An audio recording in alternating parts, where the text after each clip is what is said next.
In the spring of 1945, as American soldiers of the 3rd Infantry Division climbed through the jagged peaks of the Bavarian Alps, they found themselves moving through a landscape that seemed designed to swallow armies whole.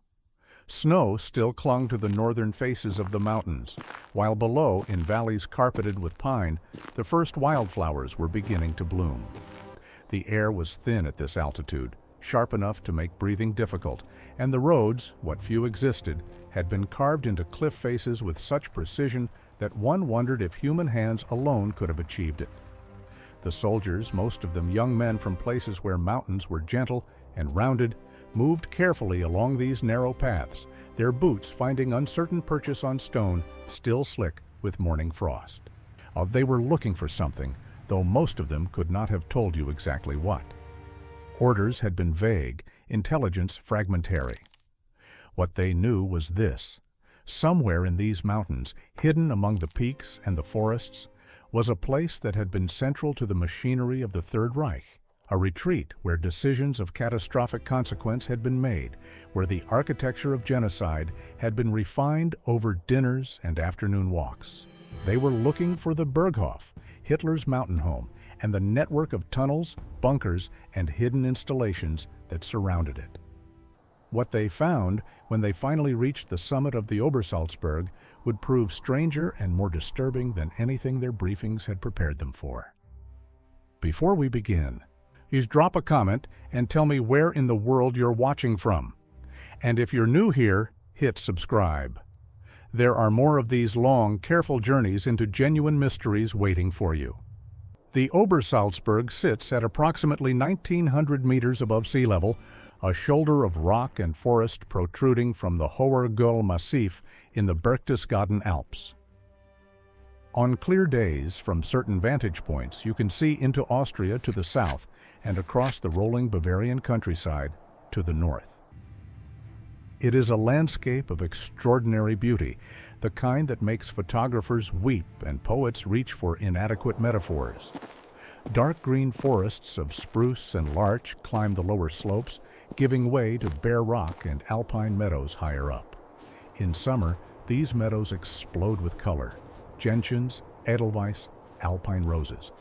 In winter, the entire mountain becomes a study in white and gray, the snow so deep in places that buildings can be buried to their roof lines. This is not a gentle landscape. The mountains here are young in geological terms, still sharp, still pushing upward, still shedding stone in avalanches that can obliterate entire villages. The climate is harsh. Storms can appear with little warning, bringing winds that strip trees bare and snow that falls so thickly you cannot see your hand before your face. Yet for centuries people have lived here, farming the valleys, grazing sheep on the high pastures, cutting timber from the forests. They learned to read the weather, to build their houses with roofs that shed snow, to store food against the long winters when passes became impassable and communities were cut off from the world below. Into this landscape, and in the 1920s, came a man whose name was not yet known beyond the beer halls and street corners of Munich. Adolf Hitler had first visited Berchtesgaden in 1923, fleeing Munich after the failed putsch that should have ended his political career. He had come here to hide, to recuperate, to plan. The mountains appealed to him in ways that cities never would. He spoke later of the clarity he found at altitude, the way problems that seemed insoluble in the noise and confusion of urban life became suddenly simple when viewed from a mountain peak. This was romantic nonsense, of course, the kind of Volkish mysticism that appealed to a certain strain of German nationalism. But it was nonsense Hitler believed deeply. He would spend more and more time in the Berghof as his power grew, retreating to the mountains when he needed to think, hosting foreign dignitaries there to impress them with both the beauty of the setting and the implicit threat of the fortress-like installations that surrounded it. By the late 1930s, the Obersalzberg had been transformed from a sleepy mountain community into something unprecedented, a militarized zone where the machinery of the state had been grafted onto an alpine landscape, creating a hybrid space that was simultaneously a home, a fortress, a seat of government, and a stage set designed to project power. The transformation had been total and ruthless. Local residents who had lived on the Obersalzberg for generations found themselves evicted, their property seized through a combination of legal pressure and outright intimidation. Houses that had stood for hundreds of years were demolished to make way for new construction. Ancient footpaths were rerouted or closed entirely. A community that had once been accessible to anyone with the stamina to make the climb became a restricted zone surrounded by checkpoints, guard posts, and eventually a perimeter fence nearly 8 kilometers long. What was built in place of the old village was extraordinary in its scope and its strangeness. The Berghof itself, Hitler's personal residence, was a substantial Alpine house, expanded and modified until it bore little resemblance to the modest chalet it had once been. It sprawled across the mountainside, its rooms arranged to take advantage of the views. A great hall with a window that could be lowered into the floor, creating an opening 9 meters wide through which the Untersberg Massif could be viewed as if it were a painting hung upon a wall. The house contained a bowling alley, a cinema, a library, numerous guest rooms, and a conservatory filled with tropical plants that seemed absurdly out of place in this alpine setting. But the Berghof was only the most visible element of a much larger complex. Surrounding it were houses for other Nazi leaders. Hermann Göring's residence, Martin Bormann's house, the SS barracks, administration buildings, a kindergarten for the children of SS officers, a hotel for visiting dignitaries, a tea house perched on a nearby peak, and another structure, the Kehlstein House, or Eagle's Nest, built atop the Kehlstein Mountain and accessible only by a road that climbed 6.5 kilometers through 5 tunnels blasted into solid rock, ending at an elevator shaft that rose 124 meters through the mountain's core. But all of this, impressive as it was, existed on the surface. What disturbed the American soldiers who first explored the Obersalzberg in those spring days of 1945 was not what they could see, but what they began to discover beneath their feet. The mountains themselves had been hollowed out. Tunnels had been carved into the rock, some large enough to drive trucks through, others barely wide enough for a man to walk upright. These were not crude mine shafts, but precisely engineered passages, their walls lined with concrete, their ceilings reinforced with steel, their floors paved smooth. Electric lights had been installed at regular intervals, powered by generators hidden deep within the mountain. Air ventilation systems had been constructed, drawing fresh air from disguised openings on the mountain's surface and circulating it through the underground complex. The tunnels connected to rooms, and the rooms connected to other rooms, and those rooms connected to still larger chambers carved from the living rock. Some of these spaces had clear purposes: storage rooms for food and ammunition, barracks for personnel, command centers equipped with communications equipment, medical facilities, even an operating theater carved into the mountain with the same care that one might lavish on a hospital in peacetime. Other spaces were more puzzling: rooms with no apparent function, passages that led nowhere, chambers whose walls bore marks suggesting they had once held equipment that had since been removed.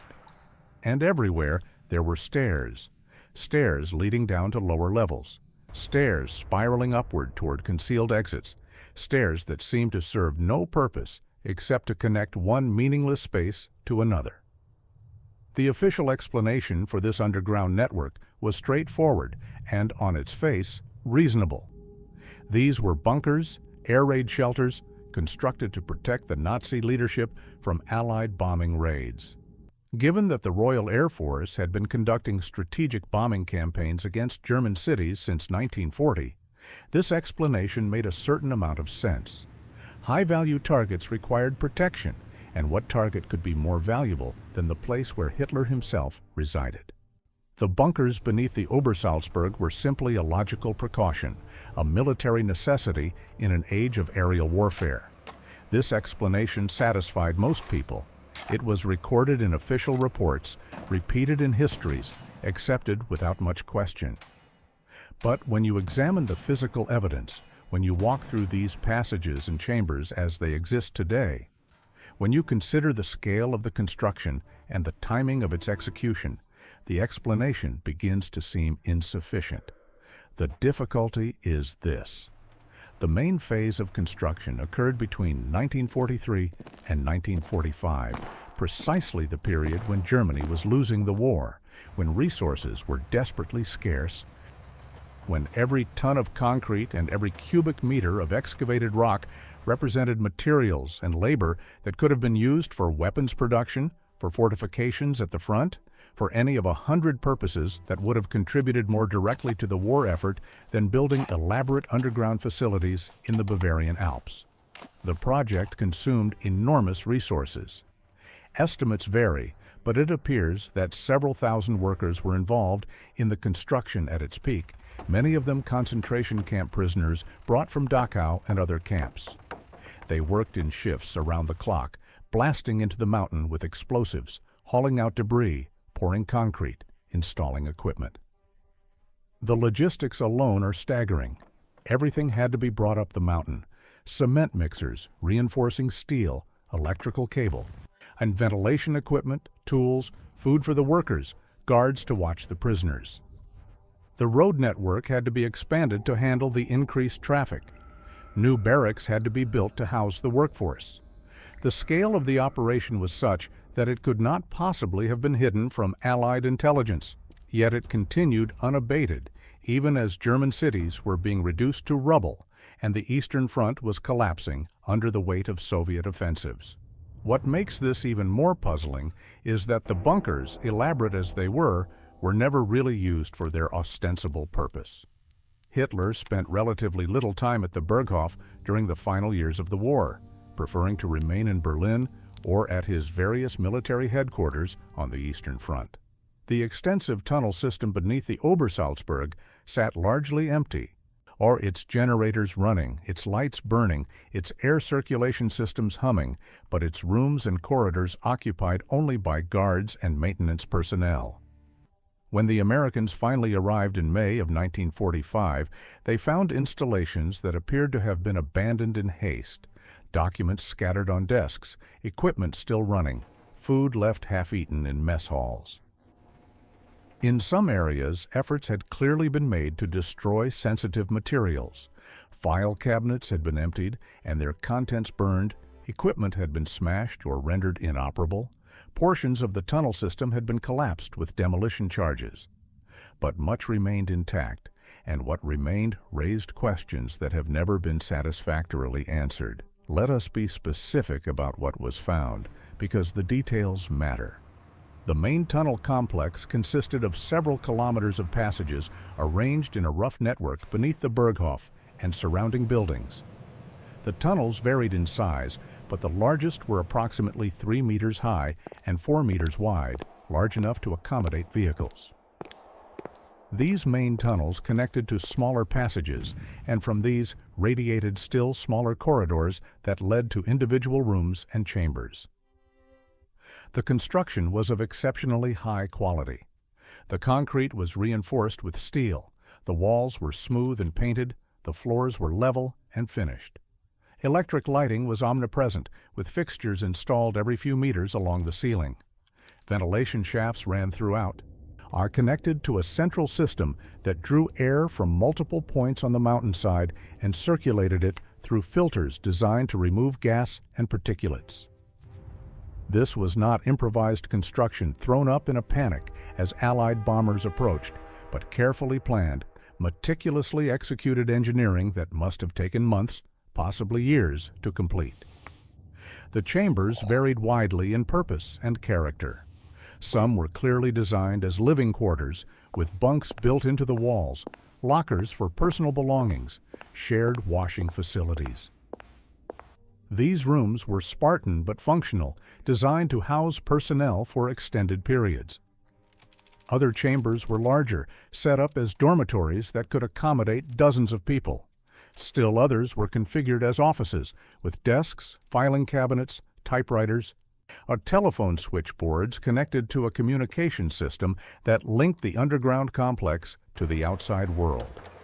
There were storage rooms containing shelves stocked with canned food, medical supplies, ammunition, spare parts for various types of equipment. There were workshops equipped with tools and machinery for repairs. There was a kitchen capable of preparing meals for hundreds of people, complete with industrial-sized stoves, refrigeration units, and storage areas for food and cooking supplies. There was a medical facility that included an operating theater, recovery rooms, and a pharmacy. There were guard rooms, armories, and firing ranges carved into the rock where soldiers could practice marksmanship without ever coming to the surface. But there were also spaces whose purpose was less clear. Several large chambers, each perhaps 20 meters long and 10 meters wide, appeared to have once contained significant amounts of equipment.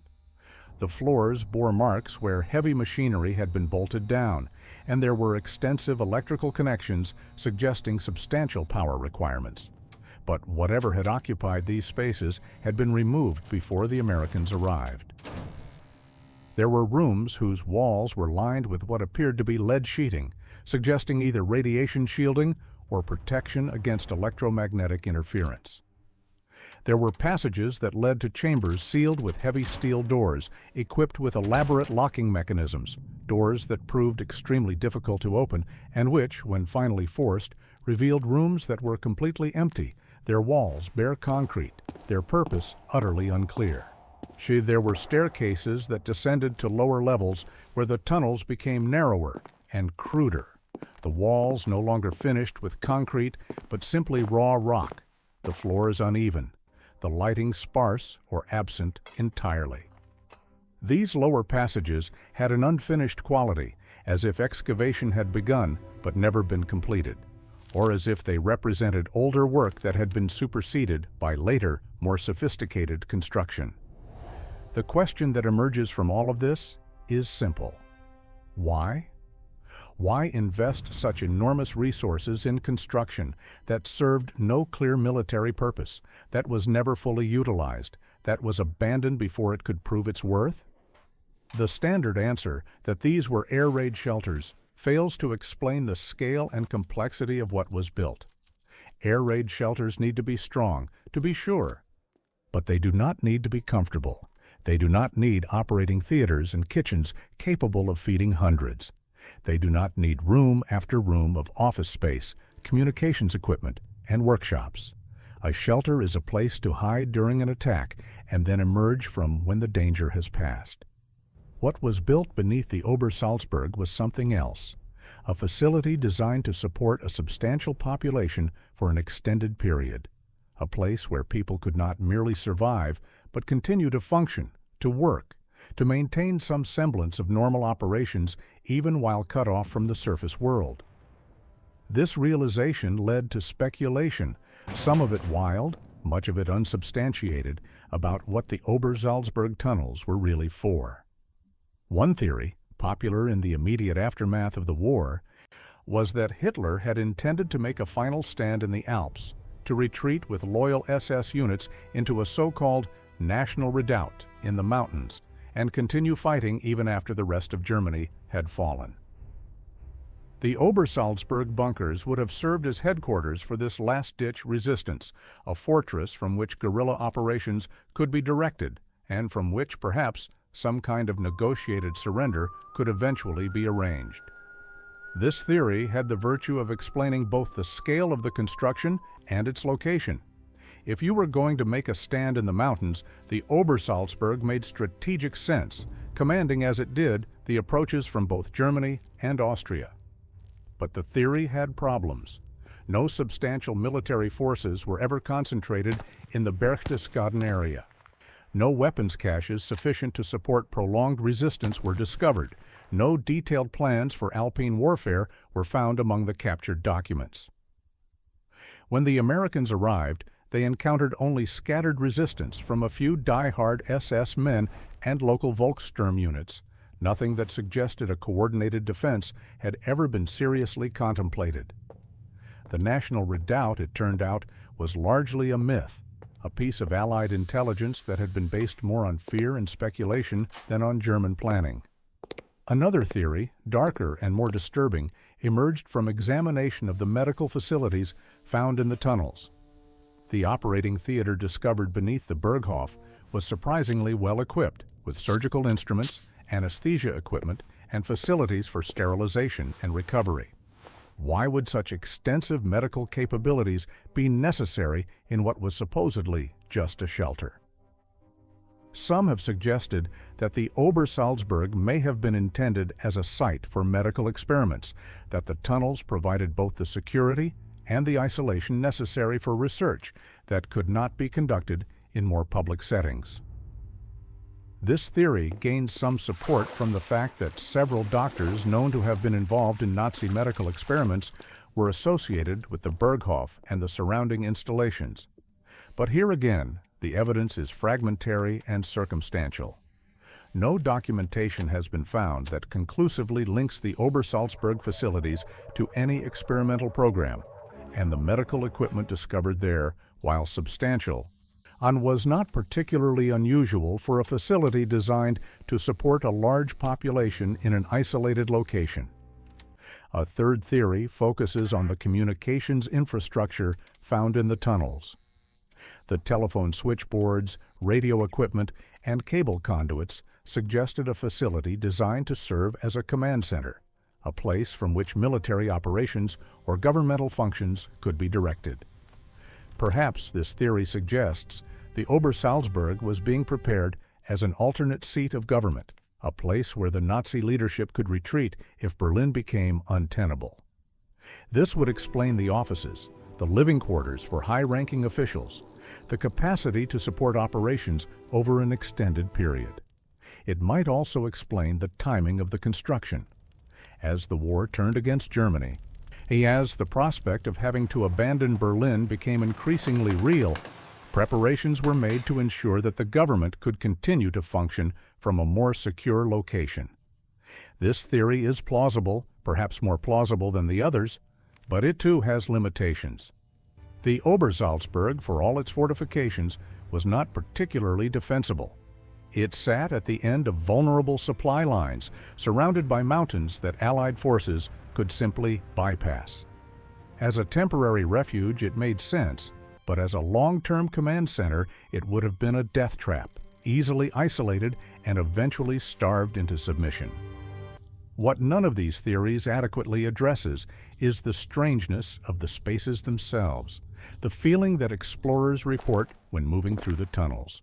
I sense that there is something not quite right about these places, something that goes beyond their mere physical characteristics. This is difficult to quantify, hard to put into words without sounding superstitious or fanciful, but it recurs consistently in accounts from people who have spent time in the Obersalzberg tunnels. The spaces are too empty, they say, too silent. Sound behaves oddly in the underground chambers, footsteps echoing in ways that make it difficult to determine where someone is walking, voices seeming to come from multiple directions at once. The air, despite the ventilation systems, feels heavy and oppressive in some areas, while in others it moves in drafts and currents that have no obvious source. People report feeling watched, feeling as if they are not alone, even when they demonstrably are. Some of this can be dismissed as the natural human response to being underground, in the dark, in spaces associated with one of history's most evil regimes. But some of it seems to persist even among people who are familiar with the tunnels, who have spent years studying them, who approach them with professional detachment and skepticism. There are also the reports, fragmentary and difficult to verify, of things that were found and then disappeared. American soldiers who participated in the initial occupation of the Obersalzberg later spoke of discovering rooms filled with documents, crates of files that were hastily cataloged and then shipped away, their contents never publicly disclosed. Some spoke of finding equipment that made no sense to them, machinery whose purpose they could not determine, devices that were photographed and removed and never seen again. There are references in some unit histories to discoveries that were immediately classified, to areas of the tunnel complex that were sealed off and placed under guard, to orders that certain findings were not to be discussed. How much of this is reliable is impossible to say. Memories become unreliable over time. Stories grow in the telling. People confabulate details to make their experiences seem more dramatic. But the consistency of these accounts, the way certain themes recur across multiple independent sources, suggests that something genuinely unusual was found in the Obersalzberg tunnels, something that someone decided should not become public knowledge. One specific incident merits attention, though it must be approached with appropriate caution given the limited documentation. In June of 1945, according to several accounts, a team of American military intelligence officers conducted an extensive survey of the lower levels of the tunnel system, areas that had not been thoroughly explored during the initial occupation. These officers, accompanied by engineers and explosives experts, descended into passages that extended far deeper into the mountain than had previously been mapped. What they found, according to their reports, were chambers at a depth of approximately 80 meters below the surface, chambers that showed signs of recent occupation despite being accessed only through passages that appeared to have been deliberately collapsed. The chambers contained living quarters, evidently hastily abandoned, and with personal belongings still in place, clothing, books, toiletries, even food that had not yet spoiled. But there were no people, no bodies, no indication of what had happened to the occupants. The passages leading to these deep chambers had been blocked with rubble, not by natural collapse, but by deliberate demolition. Yet the chambers themselves showed no signs of damage, suggesting that whoever had been there had left before the passages were destroyed. Attempts to determine who these people might have been led nowhere. The personal effects offered few clues.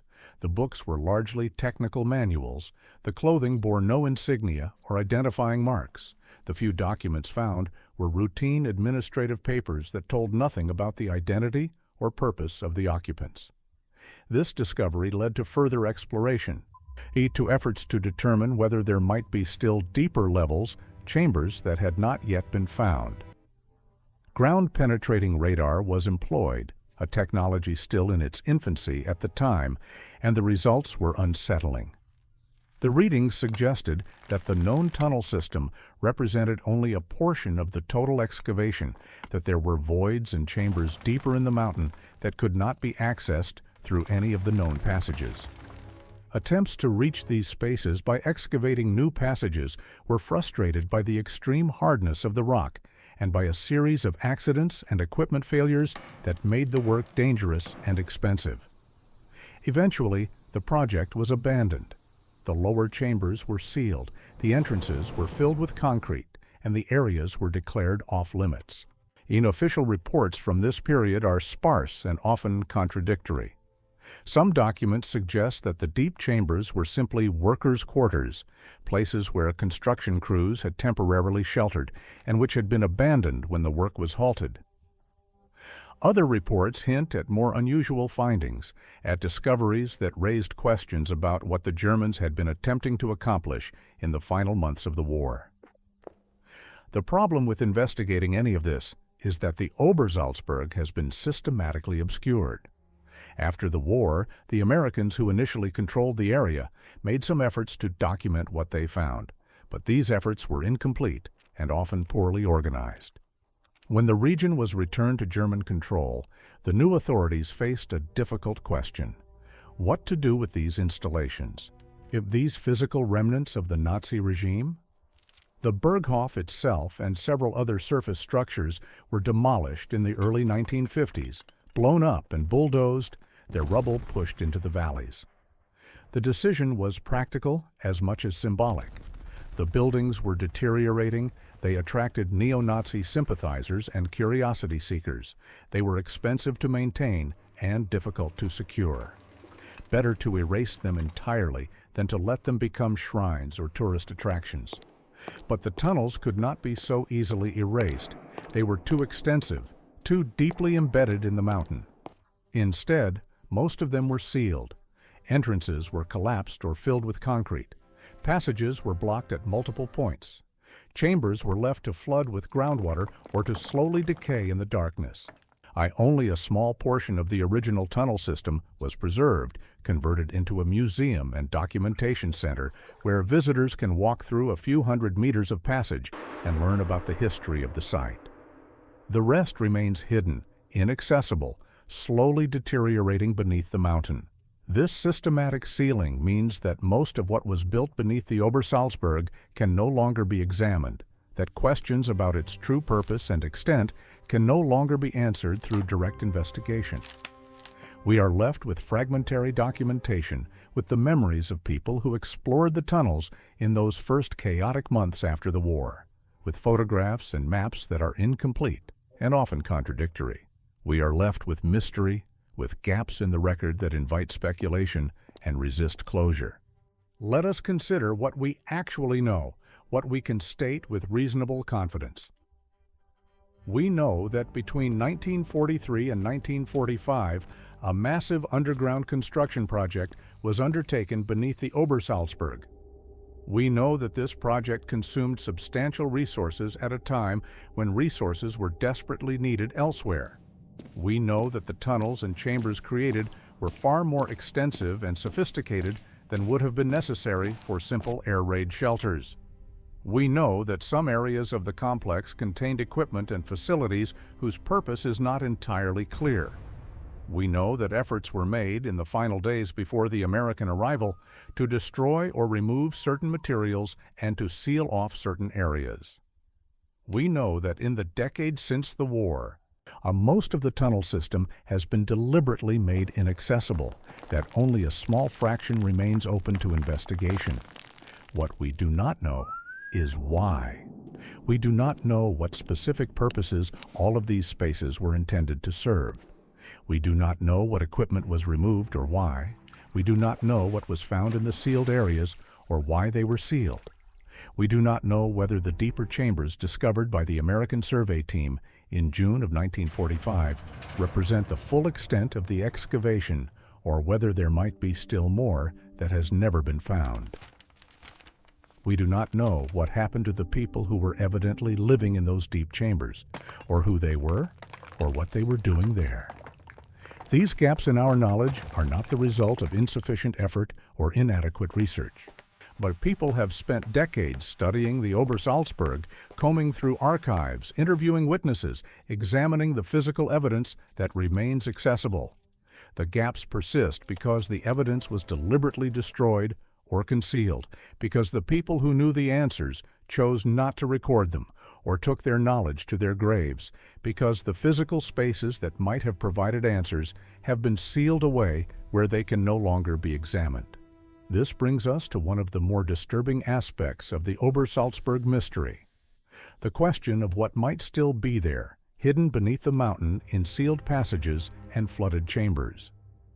The official position is that there is nothing. The accessible portions of the tunnel system have been thoroughly documented, and anything that remains sealed is simply more of the same. Chambers and passages that differ in no significant way from what has already been explored. This position may well be correct, but it is also the position one would expect authorities to take if they had found something troubling and wanted to discourage further investigation. The difficulty is that without access, without the ability to actually examine these spaces, we cannot determine which interpretation is correct. There have been occasional proposals to undertake a comprehensive survey of the entire Obersalzberg, using modern technology to map the sealed portions of the tunnel system, perhaps even to reopen selected areas for direct examination. These proposals have consistently been rejected, usually on grounds of cost and safety. The tunnels are unstable, the rock is fractured. The risk of collapse is too high to justify the expense and danger of renewed exploration.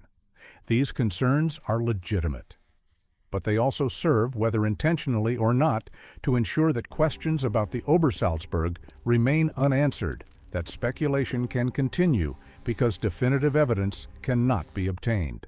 What makes this particularly frustrating is that the Obersalzberg is not the only Nazi installation about which such questions persist. Throughout Germany and occupied territories, the regime constructed underground facilities whose full extent and purpose remain unclear. Some were weapons factories built beneath the earth to protect them from bombing and to house the slave labor that produced V-2 rockets and jet engines. Some were storage depots, warehouses carved into hillsides to hold supplies for armies that would never arrive. Some were headquarters bunkers, command centers from which military operations were directed. But there were also facilities that fit none of these categories, places that seemed to have been built for purposes that were never clearly documented or that were documented in records that have since disappeared. The Ries complex in the Owl Mountains of Poland is one such place. Between 1943 and 1945, thousands of concentration camp prisoners were worked to death excavating tunnels and chambers in these mountains, creating a network of underground spaces that covers several square kilometers.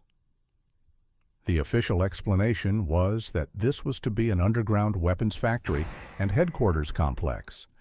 But the layout of the tunnels does not really support this interpretation. Many of the chambers are too large for manufacturing, too elaborate for simple storage. Some appear to have been designed as laboratories with extensive electrical infrastructure and ventilation systems far more sophisticated than would have been needed for weapons production. What was being produced or researched in these spaces? The answer died with the SS officers who supervised the construction and who destroyed all documentation before fleeing the advancing Soviet army. The tunnels themselves remain largely unexplored, flooded in many sections, their secrets still locked in the rock. Or consider the complex beneath Nordhausen, where the V-2 rockets were manufactured in tunnels carved into the Kohnstein mountain. The facility is well documented, its purpose clear, but even here there are oddities. Entire sections of the tunnel system appear to have been sealed off during the war, partitioned from the main manufacturing areas and placed under separate security. Prisoners who worked in these sections were kept isolated from the rest of the workforce, and production records for these areas are notably absent from the otherwise meticulous documentation kept by the SS. What was being done in these sealed sections? Weapons development seems likely, but development of what? When American and British teams examined Nordhausen in April of 1945, they found evidence of rocket production, certainly, but they also found indications of other projects, references and fragmentary documents to experiments and programs that were never fully explained. The pattern repeats across dozens of sites. Underground facilities whose scale exceeded their apparent purpose, whose documentation was destroyed, whose secrets were sealed away. The Obersalzberg is simply the most famous example, the one that draws the most attention because of its association with Hitler himself. But the mystery is broader than any single site. The mystery is systemic, rooted in the nature of the Nazi regime itself, in its obsession with secrecy, in its willingness to expend enormous resources on projects whose purpose was known only to a tiny circle of initiates. This brings us to a question that is perhaps unanswerable, but which must be asked nonetheless. What were they preparing for? The standard narrative of the Third Reich is that it was a regime driven by ideology, by racial hatred, and by dreams of conquest and Lebensraum. This narrative is fundamentally correct, but it is also incomplete. The regime was also driven by paranoia, by an apocalyptic sense that enemies surrounded it on all sides, that betrayal lurked even among its own ranks, that survival required constant vigilance and preparation for scenarios that might seem fantastical to outsiders. The underground construction projects, the bunkers and tunnels and sealed chambers reflect this mindset. They were not built merely to protect against bombing or to serve as shelters during air raids. They were built as refuges against a world that the Nazi leadership believed was turning inexorably hostile, as places where some remnant might survive, even if everything above ground was destroyed. But survival to what end? This is where the logic becomes difficult to follow, where we enter territory that is speculative and uncertain. If the war was lost, if Germany was occupied, if the Nazi leadership was dead or imprisoned, what did it matter if a few faithful adherents survived in tunnels beneath the Alps? What could they possibly hope to accomplish? The answer, if there is one, might lie in the long-term thinking that characterized some elements of the Nazi hierarchy. There were those who spoke of the Reich as a 1,000-year project, who believed that even total military defeat would be only a temporary setback, that the ideas and the movement would survive and eventually resurface. For such people, the underground installations might have served as time capsules of a sort, places where knowledge could be preserved, where resources could be hidden, where a seed could be planted that might someday grow again. This interpretation would explain some of the oddities we see in the Obersalzberg tunnels and similar facilities. The libraries and archives, the careful preservation of certain materials, the creation of spaces designed not for immediate military utility, but for long-term habitation and work. It would explain why some areas were so thoroughly sealed and why documentation was so systematically destroyed, not to hide evidence of war crimes, though certainly that was part of it, but to preserve secrets that were intended only for initiated eyes, for those who would come later and know how to find and interpret what had been left behind. But this raises yet another disturbing possibility. What if some of these installations were never fully abandoned? What if, in the chaos of Germany's collapse, in the confusion as Allied armies advanced and authority structures disintegrated, some groups managed to secure themselves in these underground refuges and simply stayed there, hidden, waiting? It sounds like the plot of a thriller, the kind of scenario that belongs in fiction rather than history. Yet we know that Nazi networks continued to operate after the war, that rat lines were established to smuggle war criminals out of Europe, that cells of true believers maintained contact with each other for decades. We know that substantial amounts of Nazi gold and valuables were never recovered, that bank accounts in neutral countries were never fully traced, that resources existed to support clandestine operations. Is it really so impossible to imagine that some small groups might have gone to ground in the most literal sense, retreating into tunnels and chambers that the Allies did not know existed and simply waiting for their moment to emerge? The evidence for this scenario is essentially non-existent. No credible reports have emerged of hidden Nazi communities surviving for years in underground bunkers. No caches of supplies sufficient to support such groups have been found. The practical difficulties would have been immense: maintaining secrecy, obtaining supplies, dealing with waste and ventilation, coping with the psychological strain of prolonged underground habitation.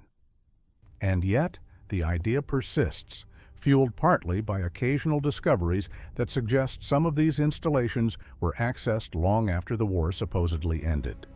Graffiti found in sealed sections of some tunnel systems includes dates from the 1950s and 60s.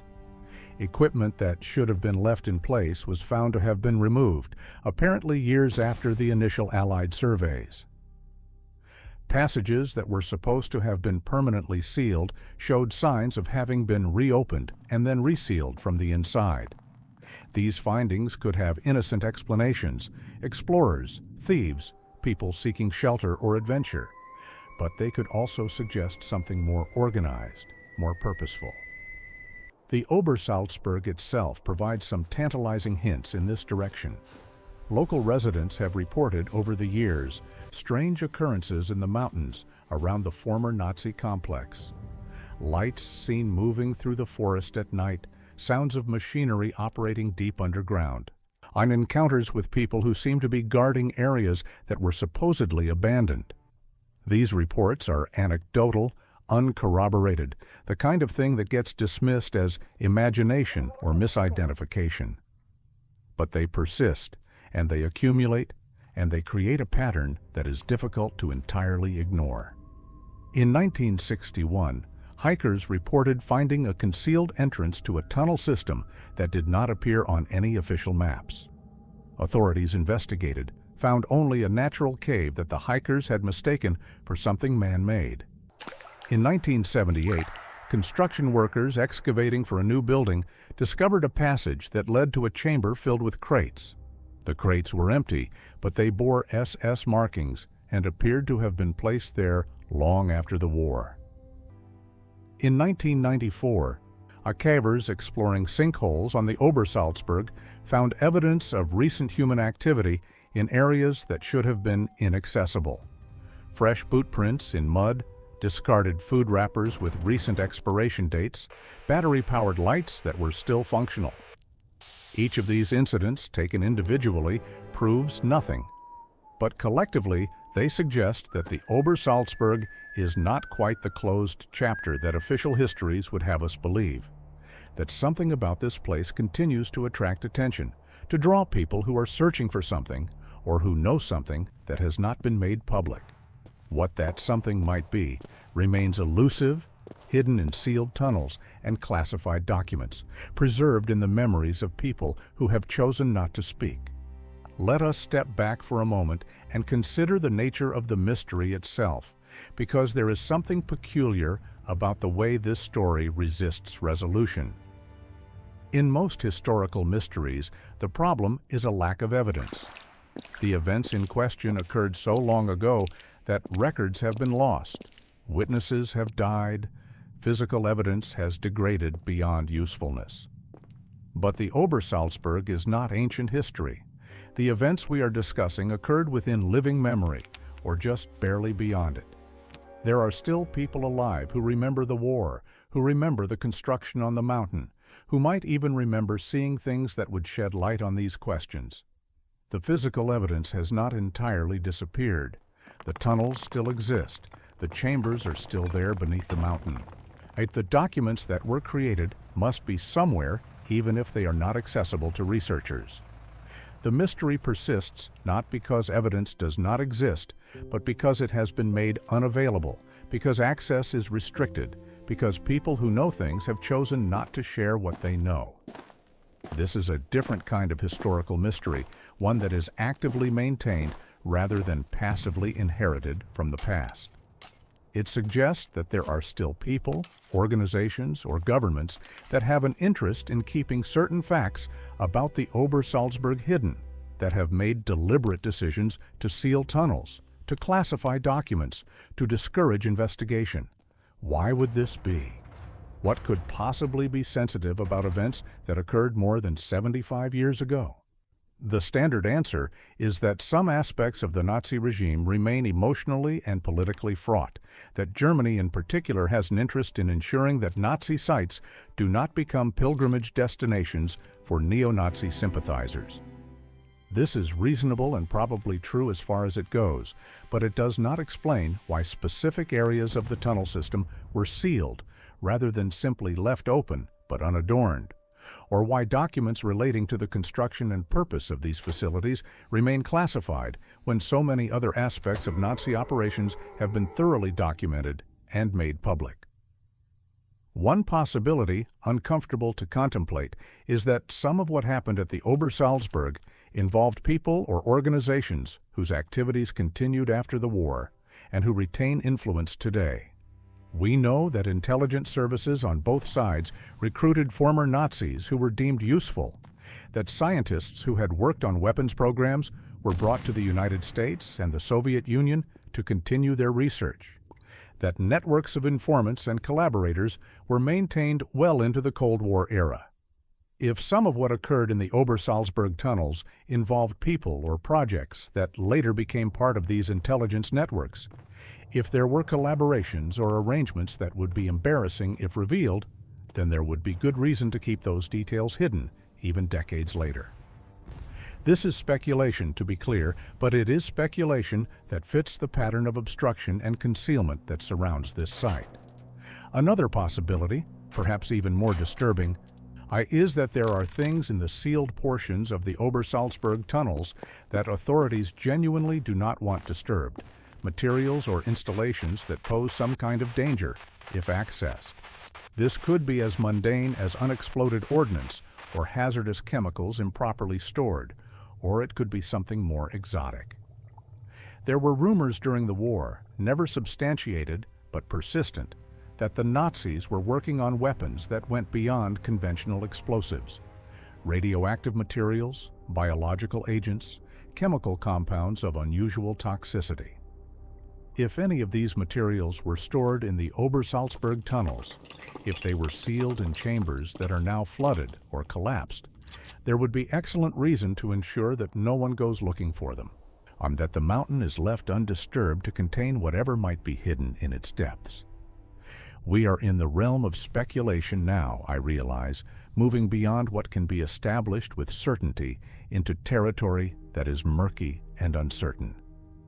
But this is where the evidence, such as it is, leads us. The facts we can verify point toward a facility that was larger and more complex than its official purpose would require, that was systematically concealed after the war, that continues to be the subject of restricted access and classified documentation. The gaps in the record are not random but systematic, concentrated around specific areas and specific questions. The pattern suggests deliberate concealment, and deliberate concealment suggests something worth concealing. What that something might be, we cannot say with confidence. It might be nothing more dramatic than evidence of waste and mismanagement, of resources squandered on projects that were never completed, or that served no real purpose. It might be documentation of crimes that have never been fully accounted for, of prisoners who were worked to death in these tunnels and whose fates were never properly recorded. It might be evidence of scientific or technical projects that were ethically problematic and that post-war authorities decided were better left unexamined. Or it might be something stranger, something that does not fit neatly into our understanding of what the Nazi regime was doing in those final desperate months of the war. Something that raises questions we do not yet know how to ask. The Obersalzberg as it exists today is a peculiar hybrid of monument and concealment. The small portion of the tunnel system that has been opened as a museum is presented as a documentation center, a place where visitors can learn about the history of the Nazi leadership's retreat and about the crimes that were planned and executed from this mountain fastness. The exhibits are thorough and well-researched. The presentation is professional and educational. But walking through these preserved tunnels, one cannot help but be aware of what lies beyond them. The miles of sealed passages, the chambers filled with water or rubble, the depths that have never been mapped. The museum tells part of the story, perhaps even most of the story. But it is not the complete story, and the parts that are missing are precisely the parts that might be most revealing. For those who have spent time studying this place, who have examined the available documentation and interviewed the dwindling number of witnesses, there is a shared sense of frustration, a feeling that we are looking at something important but seeing it only partially through a darkened glass. The Obersalzberg was a center of power, a place where decisions of global consequence were made, where the machinery of genocide was refined and elaborated. It was also, in those final years, a place of desperate preparation, of construction that seemed to serve purposes that went beyond immediate military needs. What those purposes were, what the Nazi leadership hoped to accomplish or preserve, what they might have hidden in the mountain's depths, these remain questions without definitive answers.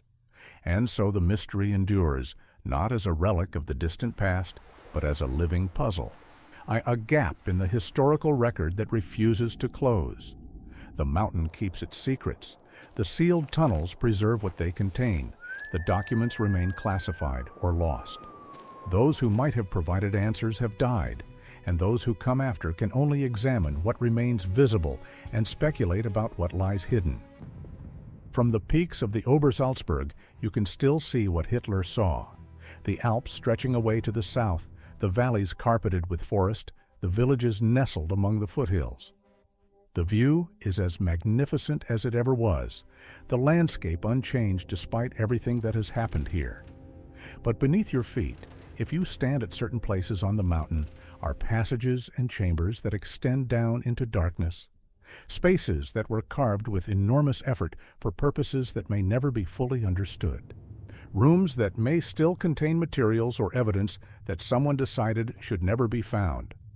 The mountain is both monument and tomb, memorial and mystery. It reminds us that history is not a closed book, that even the most extensively studied events can still harbor secrets, that the past is never quite as settled as we might wish it to be. The American soldiers who first climbed this mountain in the spring of 1945 were looking for a place, a physical location where a dictator had lived and from which he had directed a war of conquest and extermination. They found that place, and they also found something else, a network of tunnels and chambers that suggested depths they had not anticipated, purposes they could not entirely fathom. They documented what they could, they sealed what seemed dangerous, and they moved on to other tasks. But the questions they encountered on the Obersalzberg did not move on. Those questions remain, persistent and troubling, waiting in the darkness beneath the mountain. From the depths of the Obersalzberg, from the sealed tunnels and the flooded chambers, from the mysteries that persist in the documentation and the silence, good night.